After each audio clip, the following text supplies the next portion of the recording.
I want everybody to get down and hit the ground. Soundboy killer, keep the flow. When you coming with the dog, we can niggas at the door. You know, hear me out. What's a soundboy killer? A straight killer, microphone slayer, MC crusher, flow resurrector, doomsday maker, comic bomb creator, Holy Ghost taker, rhyming duplicator, a champion like a Laker, tough as a raider, swift as a matter fanatic, damage on your minds. Get ready for my tactics, military mathematics, TreMatic, causing havoc. I'm a killer. Soundboy on the mic, always dropping dope, make you choke off my rhyme, breaking niggas off like one at a time, like one at a time, like one at a time. Soundboy killer, get down. I want everybody to get down and hit the ground. Soundboy killer, keep the flow. When you coming with the dog, we can niggas at the door. You know, hear me out.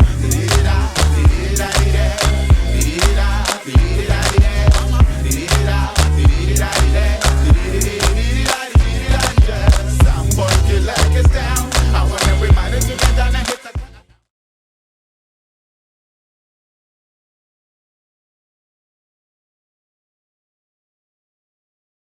Mr. TreAction, it's nice to have you in the building. How you doing? Oh man, it's a long time coming. A long time coming. Yes, I agree. I definitely agree. So tell me a little bit about the name TreAction. Where did it come from? Well, TreAction is actually a rap group that me and my boy Action put together after my boy H.I.T ended up moving on to a different rap group, Lifestyle. So me and my boy said, you know, we was gonna do our thing, and actually then we came up with TreAction. My rap name was TreMatic, and my boy rap's name was Action. So together we were TreAction. Okay. And when did you start your rap career? Ooh, I'm thinking 99, 2000-ish was when we kind of really put together TreAction. Okay. Would you consider yourself a battle rapper or more of an artist? That's a good question, because me and my boy Action, we was around battle rap, you know, from the origin of us becoming rappers. You know, growing up in the poly apartments in the PAs, that's basically was the lifestyle that, you know, we was around. You know, I went to poly high school, and I remember, you know, me and H.I.T, we was all in a rap group together, and we would just battle at lunch times, go by the football field and battle at the football field. But it wasn't really me and Action really battling, it was H.I.T. Mm-hmm. And H.I.T was just like killing everybody. So we didn't even have to rap. We were just there to make sure he didn't get jumped. So that's basically how all that went down. Okay, so how did you actually, I guess this would be a little bit of a rewind. How did you actually meet H.I.T? Well, that's a good question. I've been trying to think about that. Like, I was trying to remember like when me and H.I.T first got together.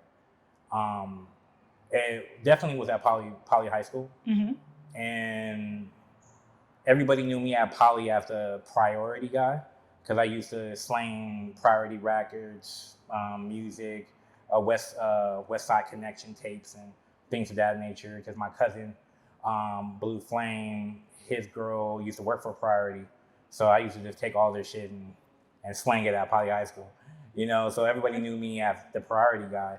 So, you know, me and H.I.T kind of got together, and we was like, hey man, we should form a group. And believe it or not, it was a singing group when we first started. Yeah.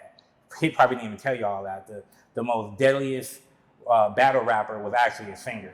You know? So you probably have to edit that out, but yeah, he was actually a singer. And our singing group was called Unseen.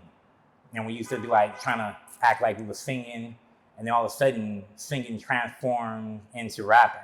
Okay. And then our group was Unseen when we first got together. So how did that transition to rap happen? The environment. Like we was around, like we were singing, but then all of a sudden these MCs that started coming from nowhere, like, and then H.I.T, he was like a, you know, everybody knew that H.I.T was gonna be that guy. Mm-hmm. So, and by far he was just like deadly. Like he would battle anywhere, anytime. And even though he was trying to sing, but he was like, anytime he saw a battle, he would just jump in it. Mm-hmm. And then of course we would go just to have his back. But at that time I wasn't a battle rapper. I mean, if anything, I believe TreMatic was more of an artist than an actual battle rapper. Okay. All right. Going back to you saying that they called you Mr. Priority, would you consider what you were doing like guerrilla marketing at that time? I was, because I mean, I used to meet the principal of Poly, because I grew up in the Poly apartment, so I used to have a zero period, and that was before the school even really started. And I used to meet the principal, literally give him some CDs so I could sling my CDs at Poly without them sweating. You know, so to be honest with you, I probably did blow up West Coast Connection. West Side Connection, because In the Long Beach area? yeah, in the Long Beach area, at least at Poly High School, I was making a killing though. I used to like, my cousin used to come home with like bags of priority record stuff, and I used to just go and basically took all his bags and go to Poly and just sling them all for like $5. So I always had lunch money. I was just like doing my thing, and so yeah, it was pretty cool. So how would you feel your experience with that could actually be effective in the industry now? Well, believe it or not, it did make the person that I am now who I am. Like, my company, TreImage, is one of the first African-American owned licensing and branding companies in the country. We represent artists like Ja Rule, DJ Quick, Sugar Free, and basically my job is to find them licensing deals, endorsement deals. So I feel like my roots of kind of like hustling and guerrilla marketing is now still playing a role today. You know, because back in the day, it was hard to get a deal. You know, we didn't have social media. You know, it was all about guerrilla marketing. It was all about hustling and going hard into the streets and slinging your mixtape literally outside of the back of the trunk. But today, you can just go into social media and, you know, go into IG and start rapping and singing, and all of a sudden American Idol or whatever picking you up because they see you. Right. You know, look at, you know, yeah, there's a couple people that blew up off IG, you know, but back in my day, our day, we didn't have that. I think I think MySpace was just getting ready to come out back in our day. Right. And that technology wasn't all that great. All right. So when it comes to, you mentioned social media and you feeling like getting a deal is actually easier now. So if social media was actually a thing at that time, what do you feel would be different now? I think everybody that you're going to see in this documentary would have been rap stars. You know, I grew up with Pac-10. You know, one of the coldest MCs coming out of Long Beach. You know, I grew up with Dynamic Certified. You know, the Twins, Warren G.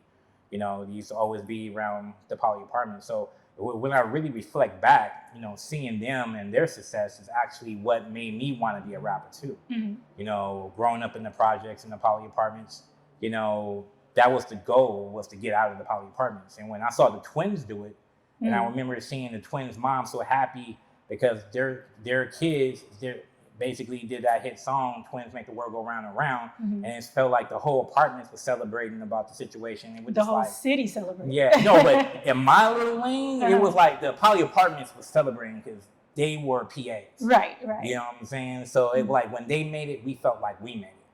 And then that was just motivation for us to continue, you know, my grind and trying to make TreAction as successful as possible. Okay. You did mention a couple of times about growing up in the Poly apartments. They were the home of a lot of, the Poly apartments was the home of a lot of talent. Yeah. Including, like you said, the Twins, and also including some of the members of Dynamic. Right. So share with me some of the memories, the early memories that you have from, you know, Technique and some of the other members of Dynamic back in the PAs. Yeah, I would just remember, like, it was fun. You know, back in those days, it's a different time. You know, we used to hang out all night. You know, Technique, Dynamic Certified. I mean, all those cats were just battling, you know, rapping, you know, looking at the Twins, how they were doing their thing, you know, wanting to get to their level. I think that's kind of where everybody was at. Everybody was trying to get to the level of the Twins or the level of Warren G, you know, because he was constantly in the PAs as well, you know. So at the end of the day, it was like, and then of course Snoop pops up from time to time, you know, and come visit. You know, it was home, you know, and some of the memories, it was just pure hip hop in my mind.